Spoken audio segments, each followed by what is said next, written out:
Martin Pavenello, bonjour. Bonjour. Directeur général de la Maison des Mandataires, présent ici à Rent, immobilier, nouvelles technologies. Alors déjà, Maison des Mandataires, on explique un peu ce que c'est. Bien sûr. La Maison des Mandataires, c'est un média spécialisé dans les réseaux de mandataires. Pour faire simple, on s'est rendu compte avec Vincent, qui est mon frère et mon associé, il y a à peu près 2 ans aujourd'hui, que les réseaux mandataires dans la transaction immobilière prenaient de plus en plus de place, qu'ils avaient une croissance à 2 chiffres depuis déjà plusieurs années, mais qu'il y avait un gros gap entre cette réalité-là et leur notoriété. On pouvait parler à son frère, son cousin, sa tante, les gens ne connaissaient pas les réseaux mandataires. Et donc on s'est dit c'est quand même dommage, on veut les mettre en avant, on croit au modèle. Nous aujourd'hui dans la transaction immobilière, on pense que c'est le modèle le plus adapté. On peut être d'accord ou pas, mais c'est notre opinion à nous. Et donc on s'est dit on va les défendre. Donc pour faire ça, on fait du média, de la vidéo, on a une chaîne YouTube qui est beaucoup vue, où on met en avant les réseaux mandataires, les patrons des réseaux, les top vendeurs, ce qu'on appelle les meilleurs mandataires de France. On fait beaucoup d'écrits, donc on a un média aussi écrit avec des articles chaque semaine, une newsletter qui est lue par plus de 20 000 mandataires aujourd'hui au bout de 2 ans. Donc voilà, c'est essayer de faire le maximum de contenu pour à la fois mettre en avant ces réseaux, dire comment ils fonctionnent, pourquoi ils fonctionnent bien aujourd'hui, et les défendre, puisqu'on connaît tous les détracteurs et c'est le jeu de la concurrence, et donc nous on est là pour les appuyer et les défendre. Et vous avez notamment écrit un livre blanc sur les mandataires. Alors pour expliquer un petit peu le développement, un peu le sens de l'histoire sur les mandataires, pourquoi en fait ils sont incontournables aujourd'hui? Qu'est-ce qui s'est passé, on va dire, ces 10 dernières années? Ça pourrait être long, on pourrait en parler pendant très longtemps. Incontournable déjà pour que les gens sachent un petit peu en chiffres, c'est important. Aujourd'hui on a 45 000 voire 50 000 mandataires en France à la fin 2022 sur 100 à 120 000 conseillers immobiliers au sens large si on prend les salariés, les indépendants en agence et les mandataires. Donc c'est quasiment la moitié. C'était à peu près 10% de part de marché dans la transaction.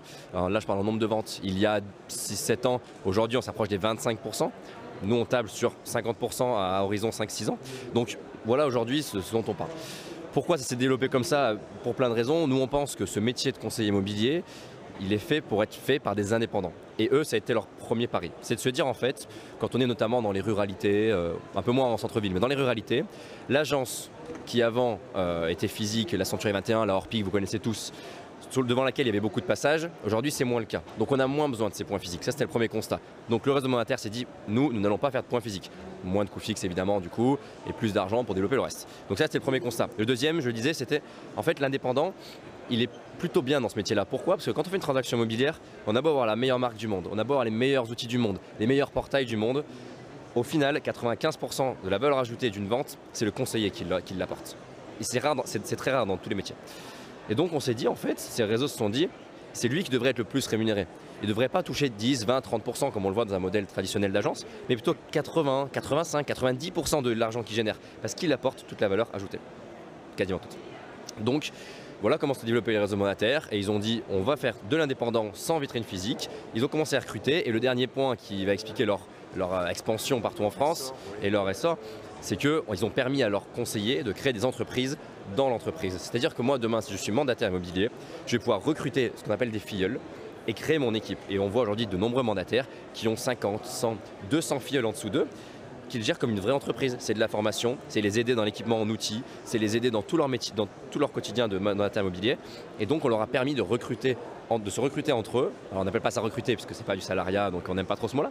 Mais en tout cas, de développer des équipes au sein même des réseaux. Et ça a permis de se développer fortement. Et puis, in fine, je pense que le service, parce que c'est quand même le client qui choisit à la fin s'il préfère passer par un agent immobilier ou un mandataire. Et je pense que le service apporté par les mandataires a été suffisant. Ils sont très digitalisés, ils sont très présents, parce que qui dit indépendant, on dit je réponds au téléphone le samedi matin, je réponds le dimanche midi parce que j'ai pas le choix, sinon je gagne pas d'argent. Donc je pense que le service était bon, ils ont eu les outils pour se développer, et c'est comme ça qu'aujourd'hui on arrive à 25%, 28% de part de marché dans la transaction de l'ancien. Très bien, alors vous Martin qui regardez l'univers, les tendances, on parle beaucoup de métavers, de NFT, tout ça, quel regard vous portez justement sur ces évolutions? Je m'y intéresse beaucoup, alors à la maison de mandataire un peu moins parce qu'on est un peu plus loin de ça, mais c'est très intéressant. Les réseaux mandataires, je ne sais pas si vous avez eu l'occasion de parler avec eux aujourd'hui, mais EXP par exemple se base sur un métavers. Moi je pense qu'il faut faire attention, c'est ce qu'on dit tout le temps. En tout cas le B2C, c'est-à-dire le métavers qui va être business to consumer, donc qui va intéresser tout le monde, non pas entre entreprises mais qui vont parler à tous les consommateurs. Il faut faire attention, ça peut être utile. Je pense que dans le cas de XP, c'est un modèle qui est intéressant, qui permet aux conseillers partout dans le monde de se rencontrer, de dialoguer, ce qui est plus facile via un métavers que si juste on a un groupe Facebook. Donc dans ce sens-là c'est bien. Après, les The Sandbox, les Decentraland qu'on voit un peu partout en ce moment et qui s'adressent plutôt au consommateur final et non pas à des entreprises, il faut faire attention. Il y a une utilité. Je pense qu'on ne lève pas autant d'argent et qu'on n'a pas autant d'utilisateurs sur un modèle qui est du vent. Donc il y a une utilité. Maintenant, c'est très américain. L'horizon en France du métavers, je pense qu'elle est beaucoup plus lointaine. On voit bien les problèmes de Facebook aujourd'hui, hein, qui mise tout sur son métavers et qui est en train de se retourner en disant bah mince, on n'a pas les résultats escomptés. Donc il y aura l'utilité, il y a des agences immobilières qui tentent de mettre leurs biens dans le métavers pour faire visiter les gens. Bon, on a la visite virtuelle qui marche très bien aujourd'hui, donc qu'est-ce que va apporter en plus le métavers? Je pense que ça va être un gros challenge dans les prochaines années de vraiment apporter cette utilité. Maintenant, ils ont eu de la notoriété, comment tout le monde connaît, tout le monde a entendu parler du métavers. Ils ont de l'argent, parce qu'ils ont mis de l'argent. Maintenant, il va falloir prouver aux gens comment on rend ça utile quotidiennement. Parce que c'est bien beau de se balader une fois, et tout le monde va adorer se balader une fois sur un métavers. Est-ce que demain on fera nos visites dessus? Est-ce qu'on pourra aller chez le notaire dessus? Est-ce qu'on pourra acheter des biens sur le métavers? Ça, je pense que c'est l'idée à 1 milliard et c'est pour ça que Facebook mise autant dessus aujourd'hui, mais c'est bien dur et bien malin qui a la réponse. Martin Pavanello, merci beaucoup. Merci à vous. Merci à vous.